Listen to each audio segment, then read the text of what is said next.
I already told the picture. What happened to the picture I chose? What live without the picture I chose?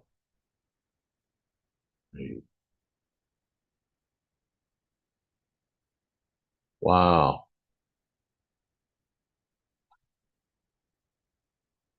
Anyway, I'm live streaming. It's amazing what I see here. Whoa. Trying to figure this out here.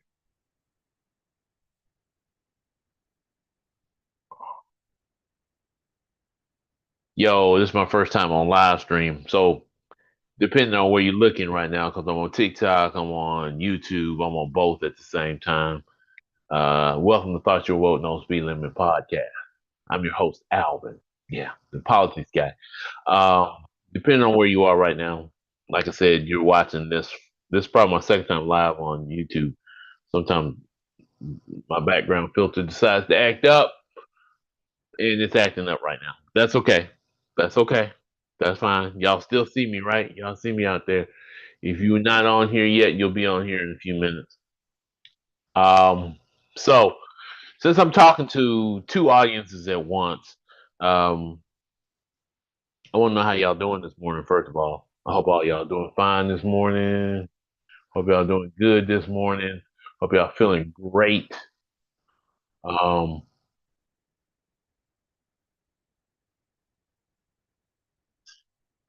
like I said, this is the opportunity for me to get myself out there. Uh,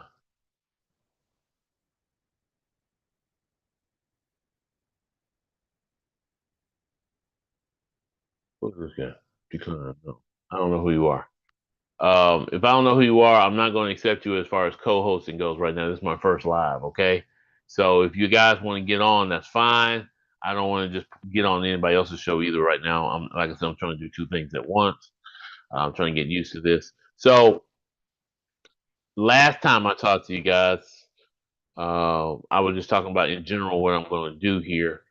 So let me talk about Thought Your World No Speed Limit podcast. It's actually a podcast been going since 2019. You can go to YouTube. You can find me on Spotify. I've talked about a lot of things, but since this is my first live, let me talk to you for a minute about who I am and what I do. Um, like I said, I'm a podcaster. I talk a lot about politics, but I also talk about culture. I talk about news events and other things like that. So today, I just want to keep it simple. I'm trying to kind of get you into an idea of what I mean by thought you're woke, no speed limit podcast. So woke has become this name synonymous with being liberal. I guess I'm liberal. I don't know. You know, I do believe that I believe in civil rights. I believe that black people in this country have been persecuted, prosecuted. And, um, you know, there were 400 years of slavery. There has been another 100 years of Jim Crow. I feel like we are now climbing out of that hole, but we haven't quite gotten there yet. When it comes to things, racism still does exist today. Am I saying that black people shouldn't be trying to make it right now? Shouldn't try to fight through the struggle? No, but there should be resources available as far as education goes, as far as economic resources available, because we are so far behind in this country. Yet, and still on the other side of the table, we are living in a country where the wealthy are trying to absorb all the resources all at once as if the world is coming to an end. They know something we don't know, maybe about our economic system or the fall of that system. And we also have another thing going on. I truly believe that is going on right now. That what we're seeing is that the structure, which has been the main structure of the United States, that is being the Anglo-white Christian male society that has controlled this country for centuries, it's slowly losing its control. And it has got to a point where it knows that that control is going away and is doing everything it can to fight the end of that particular system. So if you're seeing this somewhere in the atmosphere, I'm sure there's plenty of y'all seeing this out here right now. Um, like I said, um, if you're watching this right now, I was trying to share this on Facebook, but it won't let me. Okay, so so basically, if you see me out there in the world right now, you understand where I'm coming from on this idea that That sounds very liberal, right? Extremely liberal, but it's also chaotic belief that all systems, all government systems have a fail point. What is happening in our society, in a democracy, which happens in all democracies, is that eventually corruption takes over.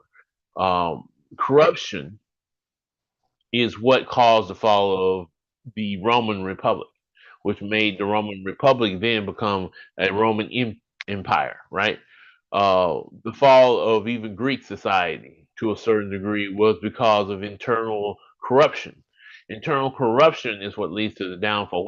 Led to the downfall of Germany as a democracy for the short time it was a democracy in the beginning? Uh, no, I don't know who you are, so no, I'm declining you as a co-host. What led to the downfall of democracy in uh, Germany or in Italy or any of those places was that there was a period of corruption, even in Spain. So there was a period where the king went away, and then in all these countries. Then there was a period of democracy. For 500 years, Rome was a democracy. Then all of a sudden, because of all the corruption, because of all the greed and all those other things, it just slowly eroded away democracy. America suffers from these same things. We always talk about political action committees or PACs. One of the recent ones that really talks about is APAC, the Israeli PAC, how much money they have used to influence American elections to the point where Israel is doing whatever they want overseas. Even if we as Americans see it as bad, our government literally is fighting against your freedom to speak against that. This is a little true. This is really happening in the United States. That was happening before, in between the period between Donald Trump was in office the first time, and then the second period during Biden years that was happening. So it doesn't matter about that if you were speaking out against what not necessarily against what Hamas did to Israel, because what Hamas did to Israel was horrible. It was evil, and those people who did that crime deserve to be punished. Right? They deserve to go to jail. They deserve whatever happens. But at the same time, Palestinian people who were not involved, Palestinian children and women who were not involved in this event, do not deserve that same kind of punishment because they didn't do it. They had nothing to do with it. That is not fair to them that we do that to them at all. Therefore, um, it's hard for me to put it in the right words, but I'm gonna try to do the best I can to put it in the right words. Our society is collapsing under the weight of corruption, and it's not just that corruption. There's economic corruption in the United States. Political action committees have paid. I live in Alabama. We've had some of the most corrupt uh, government officials in the world.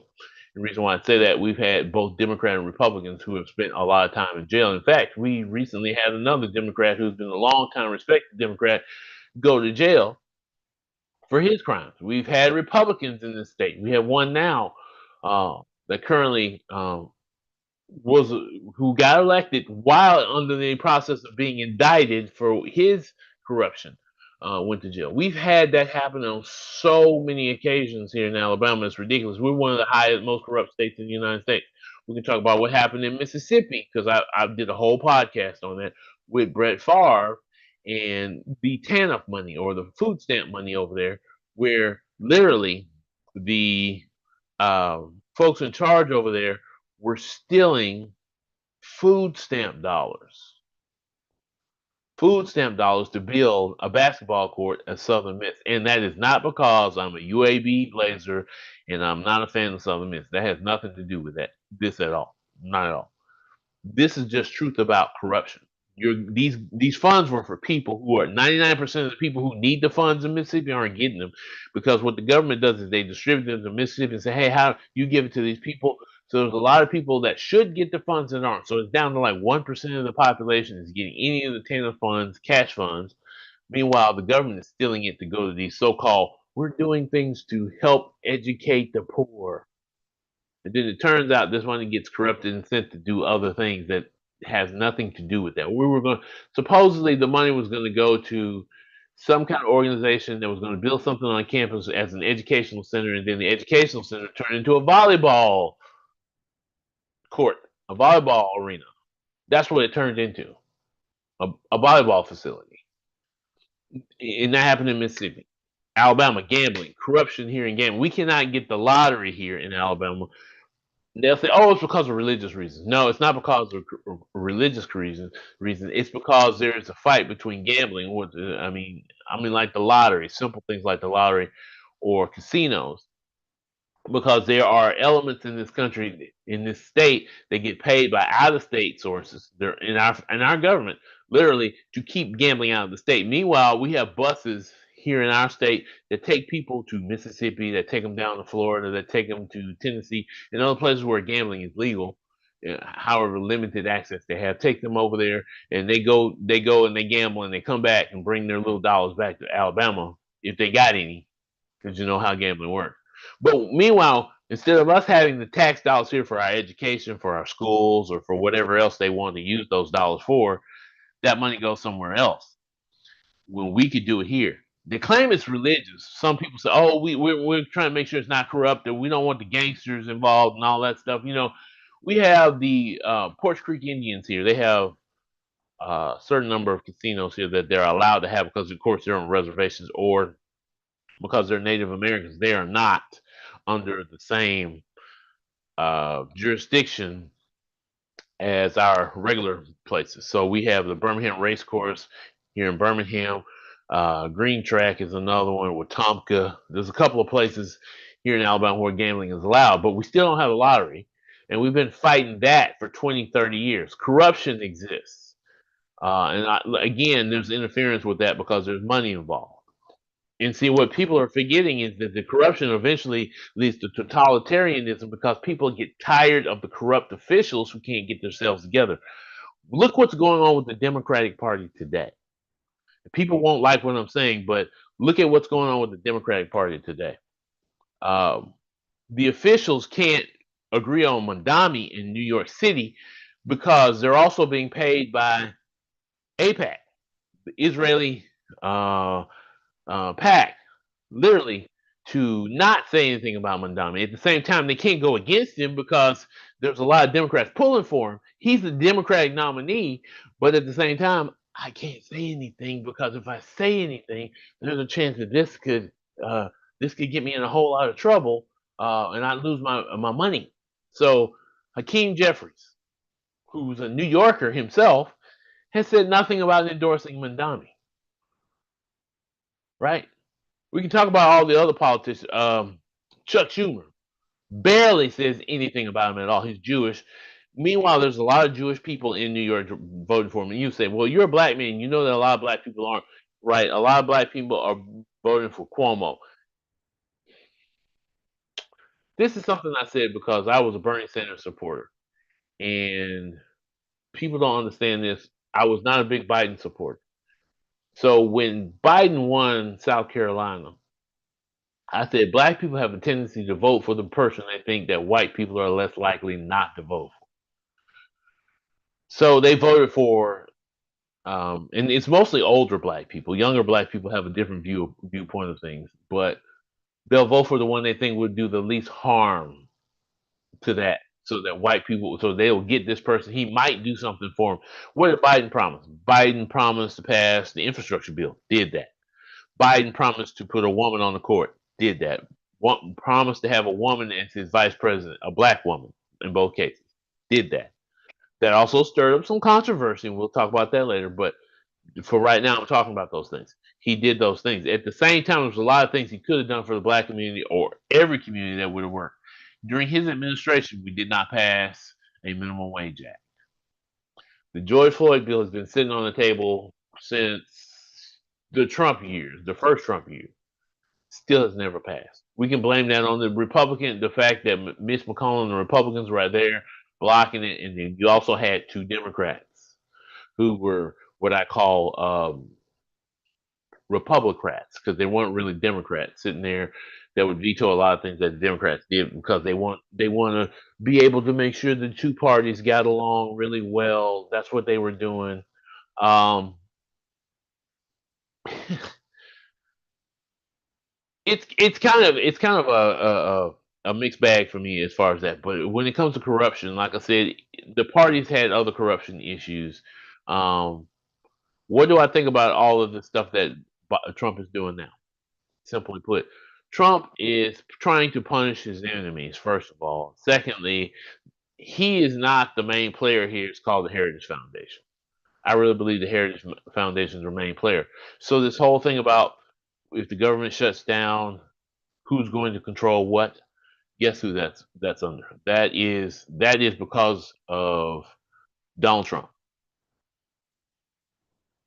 That's because of the Heritage Foundation.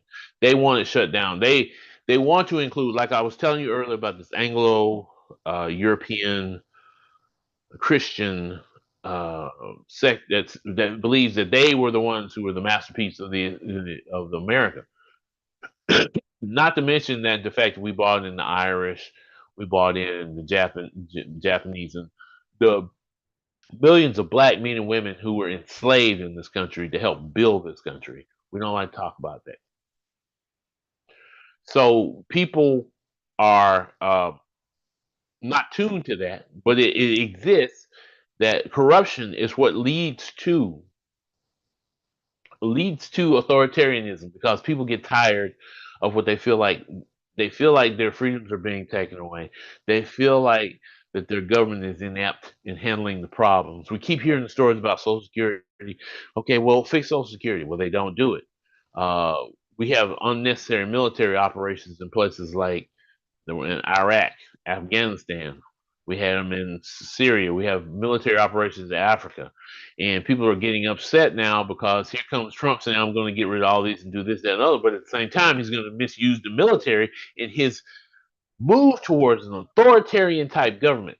And part of that's because he's a businessman and his whole idea is I'm the man in charge. Everybody else is my employee, and I can treat them how I want, and they will do what I say do, no matter what. And I'm not just talking about the government people. I'm talking about you as the customer. He says, "Well, you're my customer, but at the same time, I control my business. If you don't like my product, move on, or I'm moving you out of the way so that the customers who want my product will buy it." That is how I feel Trump operates. I'm the CEO of the company. Everybody has to listen. The board of trustees, everybody has to listen to what I say. Oh, forget that. The judges over there, their job is for me to win, to make lawsuits so I can win. The lawyers I have are just like the lawyers I would purchase in public. The Department of Justice is what I'm talking about. Their job is to serve me, and do my will so I can fix everything the way I want it fixed, putting all that gold in the White House, taking down pictures and stuff, and Smithsonian from the Smithsonian Institute, doing all kinds of things that are unnecessary, right? Um, and I'm sitting here this morning thinking about that. I have other things that's on the table, but this is just where I'm going with the Thought Your Woke No Speed Limit podcast. Okay, so then here's the other definition of woke, so that you can understand where I come from. When you were born in this world, you were a blank slate to a certain degree. You came aware, you saw the light for the first time, you cried like a baby, you breathed air into your lungs, never done that before, you were a blank slate. But from the moment you are born, you are indoctrinated. Whatever language was being spoke in that room, you start learning that language early. Everything is about survival skills. See, survival skills will make you get indoctrinated. You've been indoctrinated since you're a child. Some of the things you're taught are about survival: how to eat, where to go to the bathroom, how to change your clothes, make sure you take a bath. All those things, those are important. And even that is cultural to some degree because some people, and I ain't talking about people overseas, I'm talking about here in America, don't wash their butt but once a week. We ain't even gonna talk about that. But you're taught how to survive, how to take your medicines, to do all those things as your child. You're taught how to speak, how to walk, how to talk. You start reading books. You start learning things from reading those books. You watch the television or the tablet or your computer or something. You are being indoctrinated from the day you were born. But people will tell you now that stop going to college because you're being indoctrinated in college. We got to get all these woke liberals out of college. You were indoctrinated since you were born. If you speak English in this country, that's an indoctrination. And you don't think it is, but it is. You were taught from birth the only language you know, and I understand that's the only language I know. You were taught from birth to speak English. You know nothing else. This is who you are. This is what you are. You were taught that, right? So then we get to the school. They teach you the Pledge of Allegiance. They tell you about George Washington and Thomas Jefferson and the presidents. They teach you about English. They teach you about math. You're indoctrinated with skills that are supposed to make you survive this society that you live in. Imagine being a child born 10,000 years ago in a cave. You learn language, you learn how to walk. Your parents taught you things. There wasn't any reading and writing. They just taught you the basics of survival. That was it. Now we have things where you get indoctrinated more, understanding of politics. You're taught about your religion. You're told whether you have a religion or no religion, whether it exists or not, because you're indoctrinated with your parents. Your parents say, I don't want to indoctrinate my children, but you do. Because you were indoctrinated from birth. You teach them how to maneuver on this planet, on this earth. Indoctrination begins with your parents. It moves on to the schools you work in. It's inundated with what you watch on TV, what you play on what you pull up on your computer. You are inundated with life. You are inundated with life, and some people don't understand it. They don't want to understand it. They don't see that. And there's a lot of people here who think that what I'm saying is crazy, but that's what I mean by thought you're woke on Speed Limit Podcast. Because how do you fight indoctrination? You have to go through the things and say, why are we surviving? Why is this happening? You know, and then you get mad about ABC over here, whether it's Democrat or Republican. I know what my parents taught, how I was raised, and what I saw growing up. The N word was not taught to me. My parents talked about it, but I actually heard it being said to me as a child. Indoctrination begins with your experiences as well. I understand you want to be invited on as a guest right now. I'm not taking guests, but if you're listening to this podcast, great. Thank y'all, thank y'all, thank y'all, thank y'all. So that begins your indoctrination. Indoctrination is just as important as understanding that this government, from its creation, and why we feel like it's moving towards authoritarian. You have to be woke about this idea of how authoritarianism get here. But all governments, putting these two things together, exist because of the indoctrination of the people of the nation and the corruption that began from the beginning that leads to authoritarianism. Is that wild? What I just said, is that crazy? Is that insane? Those are the broad terms that I speak in. Everybody understands that. We understand that our country is corrupt. We understand that our politicians don't always do the best for us. But then we have to sit here and choose between Democrat and Republican because where the system was set up, even though it's not in the Constitution of the United States, let me remind you, it is not in the Constitution of the United States that two parties should exist. Then the whole gerrymandering thing, that was another big mistake. We set up a system where we gerrymander districts. We do not go to the people, you and me. You don't go to us, the voters, and decide how our districts should be drawn.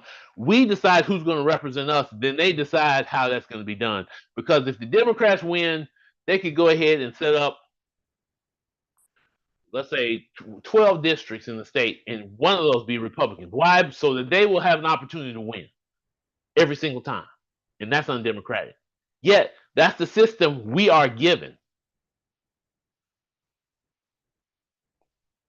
My idea of a constitution is this: the executive executes the laws and the policy set forth by Congress. Yet, our system allows the president to set forth policy, then persuade Congress to enact laws that will allow him to execute that policy. That's what we do here in the United States. That's how our country's run. Our country's run as though it's a de facto kingship and we don't even know it. Our Congress should always have more power than the executive. The executive should basically be set to execute the laws. Donald Trump has done a lot with his executive orders. Some of the things are unconstitutional. But when you have a government that is completely of one party, There is no objection. There is no checks and balances. Our government is supposed to be three branches. It's supposed to be a judicial, a congressional, or legislative, and a executive. All three are supposed to be checks and balances on each other. The only checks and balances we have right now in our government is the court, and it's barely a checks and balances because three of the current judges sitting on that Supreme Court, and five of which are conservative, are Trump appointees. We've seen what's happened with civil rights laws in this country. That happened when Biden was in office. You saw what happened with voting rights. What's probably going to happen to civil rights laws at some point if we don't watch it. And they gave this president immunity, but they did that under Biden, but they still gave this president immunity to do whatever he wants. We've made the president a king in our country where we should not have made the president a king. The only thing he can't be immune from is when Congress decides to impeach him. And at this point, there's not very much that this country will impeach Donald Trump for. If he's going after his political enemies, fine. If it costs people their lives, fine. That is something that's scary about what's going on with Congress. It has to be an extreme situation for these guys to say, no, that's a bad idea. President going to ask Texas to change its voting district so that they can have more Republicans, fine. That's because that's the way the system's set up. That's not actually the president's fault. That's the way the system's set up. It's not the first time it happened. Not the last time it's going to happen. That's why Gavin Newsom in California did the same thing. That's why it's going to be a domino effect. Keep happening. I don't know. We'll see what happens in the elections. Maybe we can stop it during the midterms. Maybe we can set this thing straight. I don't know. Part of that was we voted because we were angry. We felt like, some people decided to vote for Trump. I voted for Harris. Okay, it's obvious I voted for Harris. I'm sure, and I'm sure some of y'all saying that right now. But it's telling the truth here, right? So our system, our system is jacked up. The Constitution of the United States, our First Amendment rights, our right to an opinion. I was listening to the media the other day. Right, basically, we have a right to complain about what our government is doing. We have a right to complain about who's doing what, who's saying what. Even hateful speech, as much as I hate speech, we have a right to say it. Now there are consequences for your free speech. Problem is now the consequences are getting to the point where it hurts our freedom of speech. In other words, that word consequence is dangerous, even in the idea of First Amendment speech, because that's not written into the Constitution; it's implied. So let's say you say something that you shouldn't say. Say you say something violent towards people. Now that makes sense that there will be a reaction to that. You say something hateful, you might get sued, or worse yet, you might lose your job. But the idea that you have a freedom of speech tied to your employment, because that's for the average everyday person. It's like they say, don't say anything about your politics at home, at work, but you also have trouble saying it at home. Look, I'm sitting here right now. I'm an employed person. There's some people out here that might say something about what I say now. Y'all can't watch this video here, but I'm gonna at some point be able to post it here. What I said earlier about Charlie Kirk. Y'all go if you're on TikTok, go back. If you're on Facebook, you can find it. It's also on YouTube. What I said about Charlie Kirk. I basically said I don't agree with his opinion. I hate the fact that the man was on the live. Don't get the opportunity to debate him about certain things that he said. But again, our indoctrination in this country has led us to our camps. Something that a famous person, you guys don't know him, LP or like Paul, he's a Grammy Award winning gospel rapper, gospel artist, Christian minister at this point in his life. He said something about us going to our camps and becoming tribal, which is true. We all did that. We all do that because, again, some of that's from the indoctrination in our hearts. Now, it's funny how you can be a Christian in this country and there are so many different viewpoints of Christianity. There's the black revolutionary point of view of Christianity, where we understand that this country cannot be forgiven, or not we, but they believe that this country cannot be forgiven until it has made up for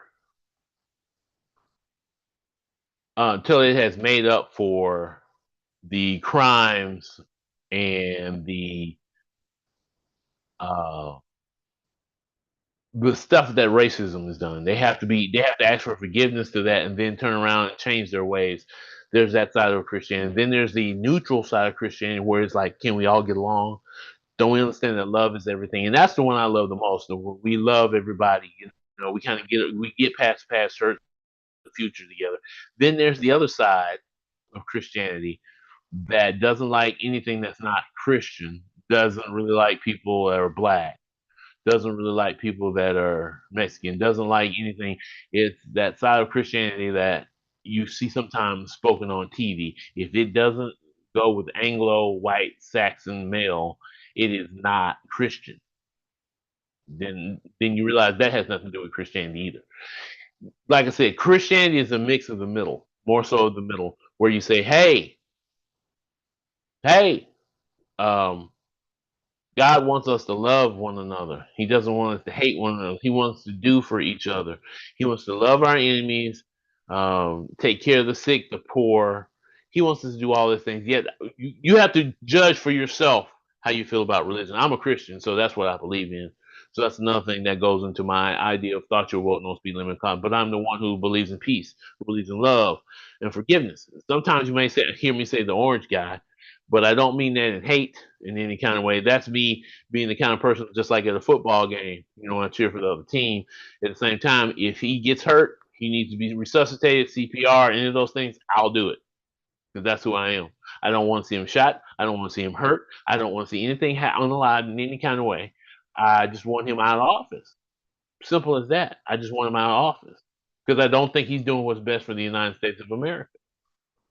Um, he can go back to being a reality TV star, as far as I'm concerned, or building gold palaces all over America and golfing wherever he wants. That's great. That'd be great. That's fine if he retires. Like I said, I'm not an angry, evil person. I don't have any malice in my heart. I had no malice towards Charlie Kirk. I have no malice towards any of the Steve Miller or any of these people out there, or Ben Shapiro or Candace Owens. Now, I will say they're wrong for some of the things they say, and that they're not the type of people I deal with, especially when here's another thing I can't two face. Can't stand two faces because you want to wear one face, and then when you realize that you can't get what you want over there, then you want to come over to the other side and say, that's what's going on with Candace Owen right now. Candace Owen has been ostracized by her side, so she's still got enough popularity where her podcast is doing well enough, so on and so forth, but she's finding herself in her own spot.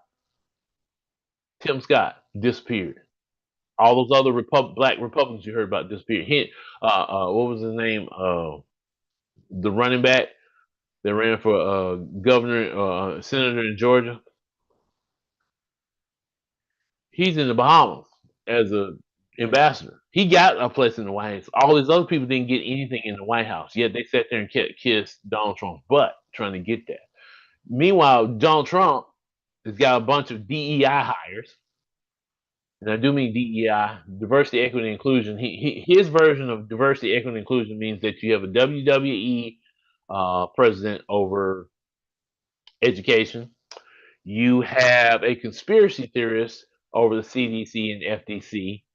Um, you have an MTV reality star over the military. I get it. He was in the military. He was a major in the military, and he was a war fighter.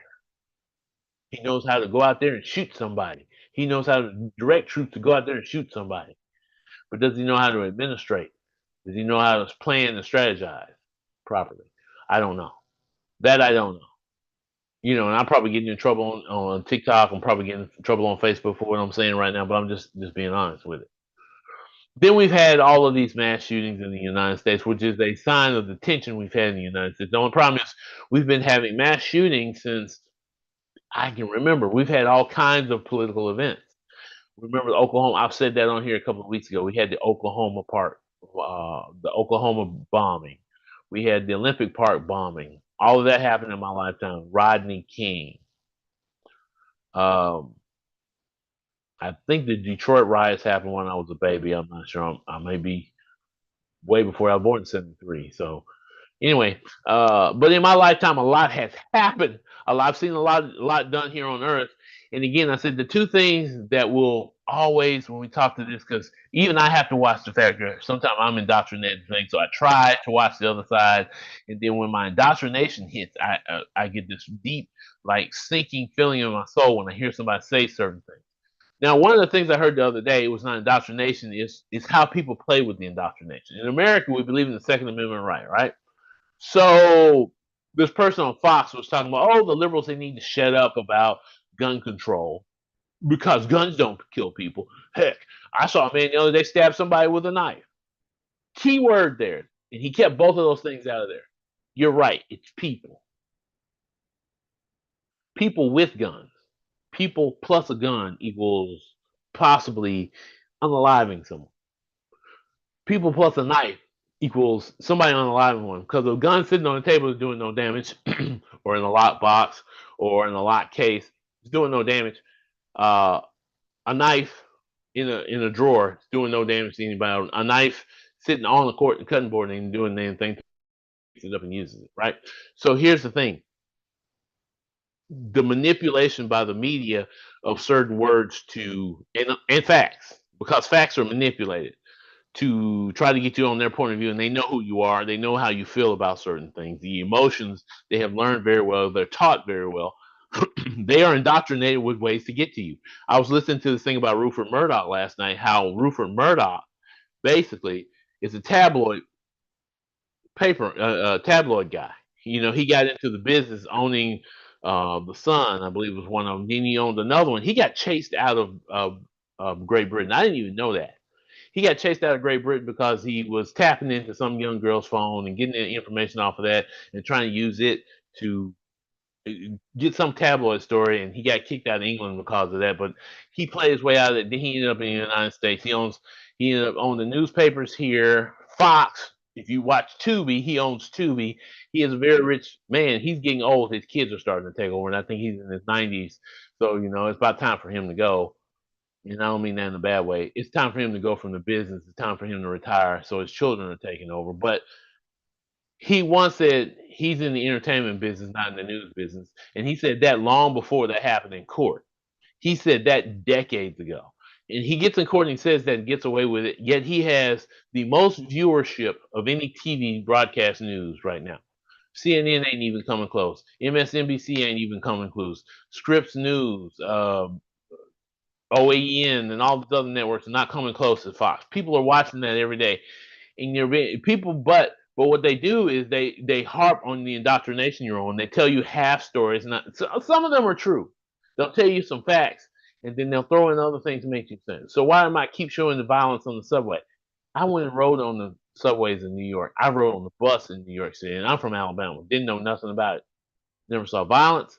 Never saw anything. I saw a weird person on there sitting on the train, had makeup on their face and all that stuff, but never saw any of the violence or any of those things while I was in New York. I saw none of that. Walking downtown Manhattan, had no problem. At night, during the day, no problem. But what you're told is same with everything else. The news harps on one thing or harps on another. I live in Birmingham, Alabama. Yeah, well, I live in the area at least. You would think when I travel outside the city to other places, oh man, you live in. I wonder how can you sleep at night? It's not a war zone. There's not a war going on here. I don't hear bullets flying all the time. I Most of the time I'm in a situation where I hear about something happening. I don't see it happening. It doesn't happen while I'm here.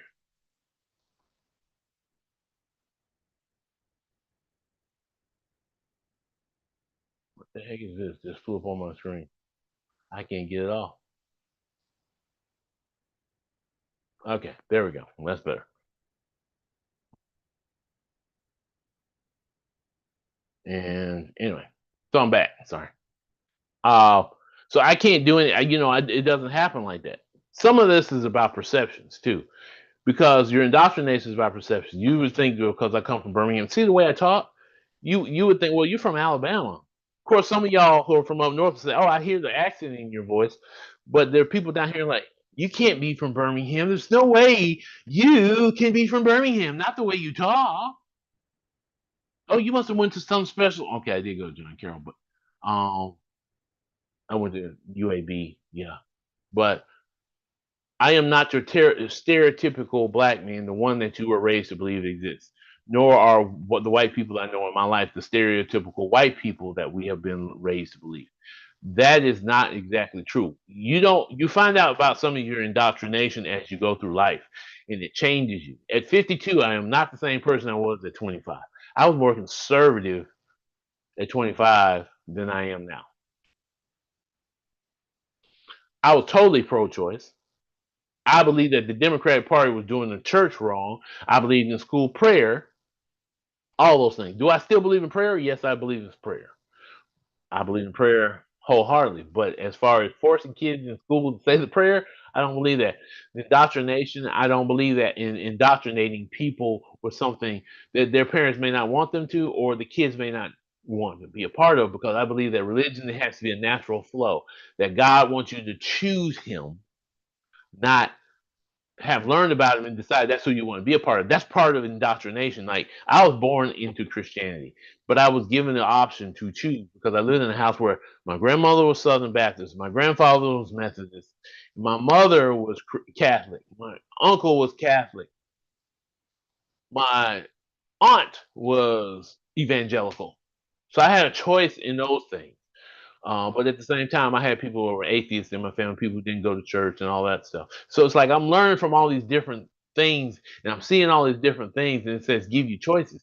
Then I read the Bible, and Jesus literally says the only way you can come to Him is if you choose to. But if you are been told your whole life that this is the way it goes, how do you know that you're naturally coming to Christ and that you naturally love Jesus Christ if you've been indoctrinated with your whole life? And that was the part of my life I had to live through my 20s, where I had to go, am I indoctrinated? Do I actually believe? Then all of a sudden I realized I actually believe and love Jesus Christ, not because of my indoctrination, but because of what I've read and I understand. And at the same time, it makes it hard for me to go to certain churches on a regular basis because of what I've learned, because of what I'm seeing. So now I'll talk to you about 7 different subjects at one time, and this is what I'm bad at habit, but I'm gonna be more organized in the future. Okay. So soon I'm gonna have to get off of here because it's getting late.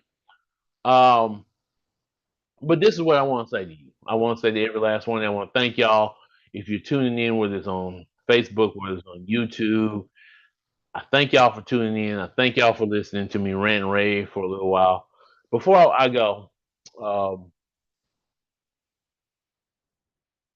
I'm gonna do this, and this is the only time you're gonna hear me do that on this show, or at least not right here on this show. Um, if you're not a believer in Christ, the rapture didn't happen last week.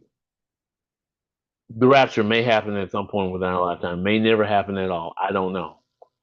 But when it does come, if you are a believer or someone who's thinking about believing, just remember you have the opportunity right now for salvation to find your way to God. You have that opportunity on your own. All right. I hope, I pray that you find your way to God in your way, as I have in my life. You take that choice. I believe in Jesus Christ, that He's Lord and Savior. I do believe that God is God, but that the way to God is through Jesus Christ and the way He lived His life. All right, folks, I got to go. Y'all have a wonderful day. Peace out.